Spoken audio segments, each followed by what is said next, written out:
Okay, hello again, everybody. We have to talk about the Sandman, the Netflix series. I remember vaguely a while back, months and months ago, I read somewhere online or something like that where it's like Netflix is gonna do a live action series of The Sandman by Neil Gaiman.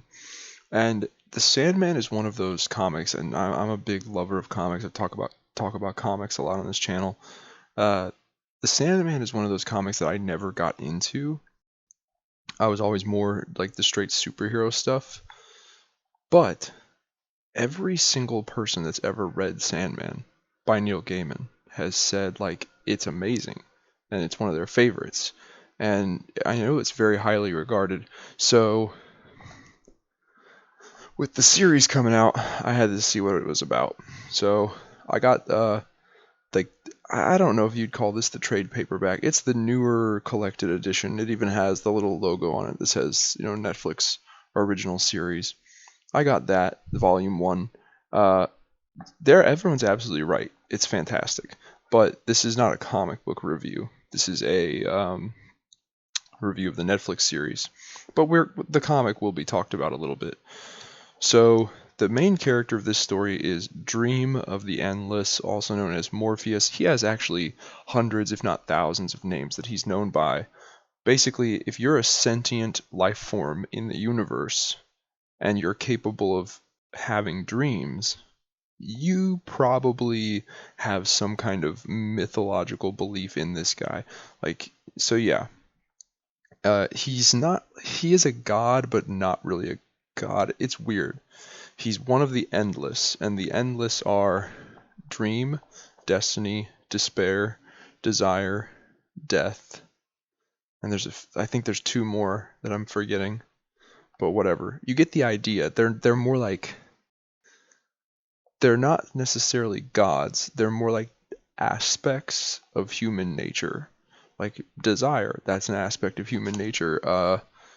Despair, that's an aspect of human nature. They're more like aspects of the human condition. They are living aspects of the human condition, of human nature. And yeah, he's one of them. He is the Lord of Dreams, but he's also the Lord of Nightmares. And the series starts off with this very occult magician. Um, I want to say right around. It could have been World War One. It could have been World War Two. I'm not entirely sure. Now that I'm now that I'm talking about it, this human magician who practices the occult and he has his own little cult following. They're going to try and perform a magic ritual from the spell book that they got, and they want to try and capture and imprison death, and then force death to make them immortal and eternal. Well, they perform the ritual and they don't get death, they get dream. And Dream ends up being their prisoner.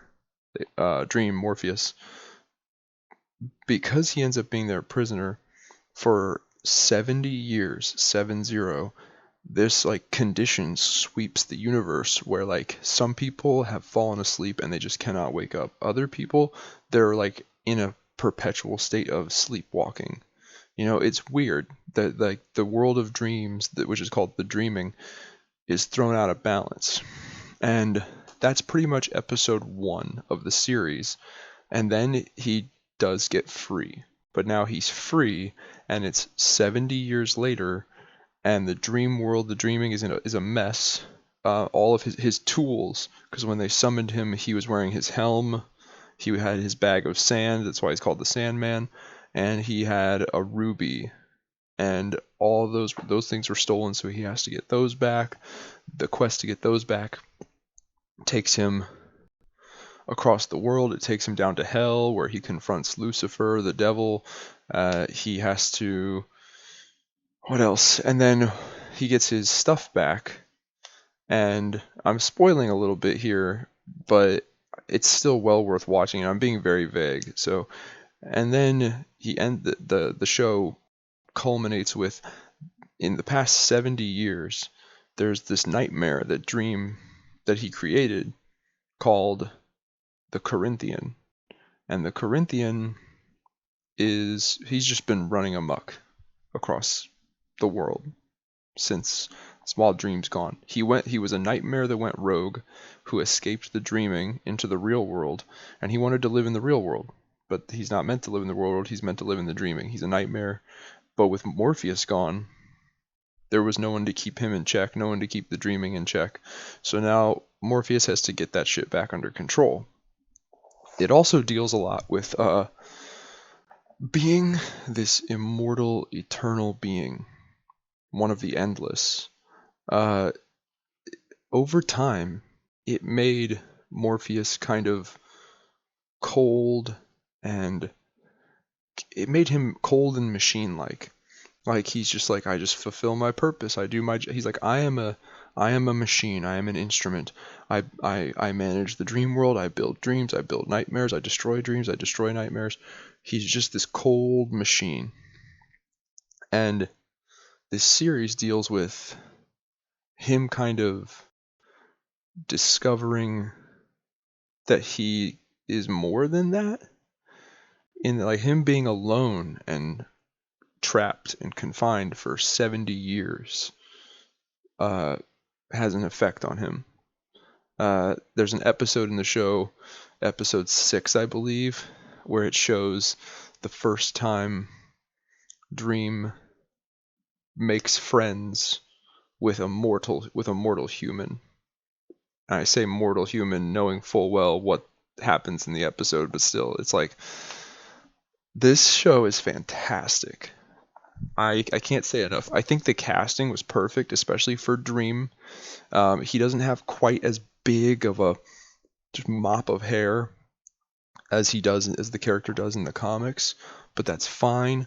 He was pale, he was pasty, which is what he's supposed to be, and the voice, man, that actor, the guy who plays Dream, fucking nailed it. Like, absolutely nailed it. The guy that got to play the Corinthian, also fucking amazing. Like, he was creepy, but like you could totally see how he pulled off being this like charming character who like manipulated and lured people to their death, and it just made him even more creepy. This show was fantastic. I cannot wait for season 2. It's fucking great. I highly recommend everyone watch it. Now, it is a comic. It is a comic book show. It's based off of a comic. We got to talk about the comic book nature and the history of it and where it comes from. So it is a comic book show, and it is a DC show. So we're going to address the most obvious question, which is, does the Sandman connect to the greater DC universe? Yes, but the show does not seem to. Comic book, yes. Like in this comic, Dream, the main character, he meets John Constantine. Now, this series was written prior to the Vertigo universe and the main DC universe becoming meshed into one thing. Like back when this was written, Constantine was not part of the main DC universe. At least I don't think he was. But in this, Dream meets John Constantine. He meets Martian Manhunter. He meets Etrigan the Demon. There's references to the Justice League. You actually see like an image of Batman and Green Lantern in here. So does the Sandman connect to the greater DC universe? The comic, yes. The show, I don't think so. And here's why. One, they completely omitted him. He didn't meet Etrigan the Demon. He didn't meet Martian Manhunter. There's no references, or there's a few little like Easter eggs regarding like DC superheroes like the Flash and Batman, but they're just Easter eggs. All right, there's no direct references to the existence of Superman, Batman, Martian Manhunter, Wonder Woman, the Justice League. There's no direct references to that. There are just Easter eggs, and I think those Easter eggs are just for fan service. And then, in terms of him meeting John Constantine, for the TV show, the part of when they go to adapt the part of the comic where Dream meets John Constantine, in the TV show for the adaptation, they changed it to Joanna Constantine.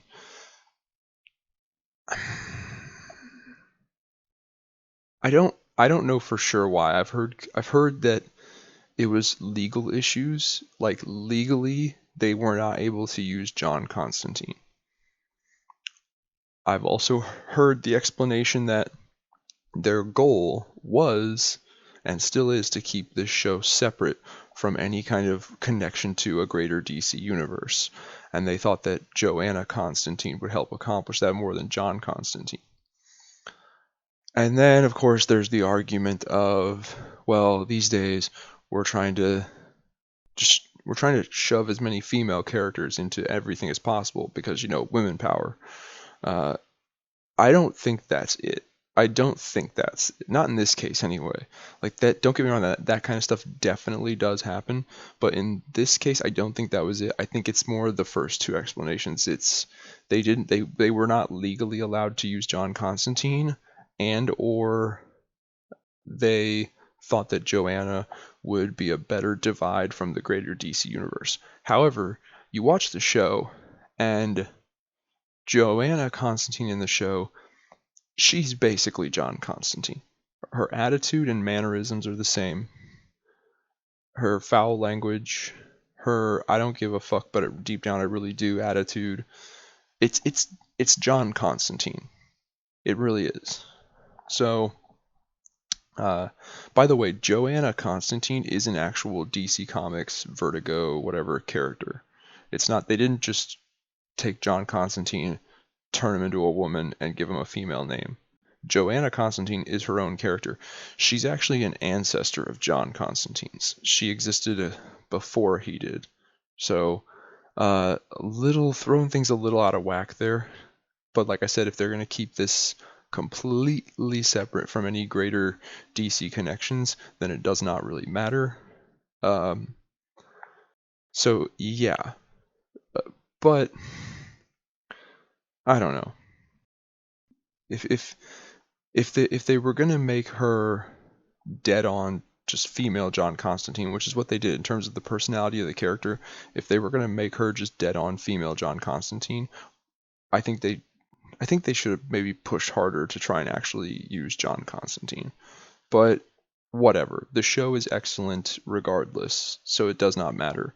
Now,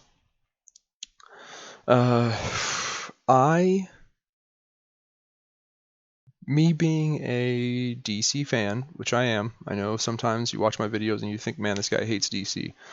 But me being a big DC fan, me now having watched and loving the show, you guys, if you follow my channel, you know how I am. When I love shit like this, I want it to connect. So now I'm like, yo, maybe your original plans were the Sandman show is going to stay separate. But first of all, but I think you should scrap that plan. I really do. Because one, it's a hit. It's a hit show. A lot of people are talking about it. I was out at the bar with some friends the other night, and one of the other guys just randomly brought it up. Like, it's popular, it's hitting. I think you should capitalize on it, especially at the current time we are in. Because the current time we are in is AT&T and AT&T has relinquished control of Warner Brothers. Discovery is now the owning parent company of Warner Brothers. So it goes Discovery, Warner Brothers, DC. So and now with Discovery's influence, they get to come in. It's like that meme video from, I think it's Californication, where the dude comes into the office with the paintball gun. I'm back and you're fired. Yeah, it's like that. Like Discovery seems to be coming in and it's just like, we're gonna get this shit together. And if you don't like it, get the fuck out. So that seems to be what's happening. Like they're letting people go and canceling movies and making plans. They want to get this shit together. It's not going to be easy. It's not going to happen smoothly and effortlessly. It's going to be a rocky, bumpy road to get it together, but they seem like they want to get it together. I think one of the strongest moves they could make right now is to go ahead and say, hey guys, guess what? The Sandman show, loved it. You guys did a fan-fucking-tastic job. It's great. People are loving it. People are hyped for it. We're going to go ahead and throw it into our DC live-action franchise. And then everybody who worked on the Sandman show, who wants to bitch and moan and complain about that decision, they can fuck right off. They can fuck right off and go find work elsewhere. That's what I think Discovery should do over there. I think they should say, hey, it's getting connected. Make your peace with it or go away. One of the two. Because that was their flaw back in the day with The Dark Knight. They knew Marvel was going to make a film franchise. The Dark Knight had just come out the same summer as Iron Man. They they they a discussion was had. I'll put it that way. A discussion was had about putting it with making a DC film franchise off of it, and Nolan and them, the creative people behind it, Nolan said, no, that's not my vision. They respected him because, granted, he had just delivered them the greatest, highest selling, like, not the most critically appraised, highest monetary grossing superhero film of all time at that point. So I can see why they just deferred to his judgment, but looking back on it, I think they're kicking themselves. I think they should have been like, Nolan, you don't want your Dark Knight Batman movies to be the launch pad for a DC film franchise. Great, we do, and we outrank you. We have power over you. What we say goes, and you have to just shut the fuck up or get out. So shut the fuck up or get out. And I think that's what they should do here with Sandman, because it's a hit. It's a fucking hit. It's excellent. And I think the only person that they really have to hold on to is Neil Gaiman. Neil Gaiman, if you watch any of the behind the scenes stuff, like when you go on Netflix on the Sandman, if you go to like trailers and more, there's like behind the scenes stuff. If you look at any of that, you find out like Neil Gaiman, the author of the comic, he worked closely with the creation of the show and helped them. He had a lot of creative control and input. And I think as long as they keep him, as long as they manage to keep him, they can get rid of anyone else who wants to leave. That's what I think. And we all know how you do that. Discovery Warner, we all know how you do that. Hey Neil, we're gonna connect the Sandman Netflix show with a live action DC franchise. You in? No, I thought the plan was to keep the Netflix show separate. That's the whole reason I came on board. I wanted to just keep it and make it its own thing. Well, we're not doing that anymore. So are you in? No, I don't think I am. Writes a blank check. Are you in? Yeah, I'm in. That's how that would go. That's how that would go. Just offer him the money. Just hey, Neil, do you want in on this? No, I don't want in on this. Adds a 0. You sure? Yeah, I'm sure I don't want in. Add another 0. Are you sure you don't want in? Yeah, I don't want to be a part of this. Adds 2 more 0. Just fucking just pay him the money. Just pay him the money. Pay the necessary amount of money to keep Neil Gaiman and have him continue to work on the show and give creative input and guidance.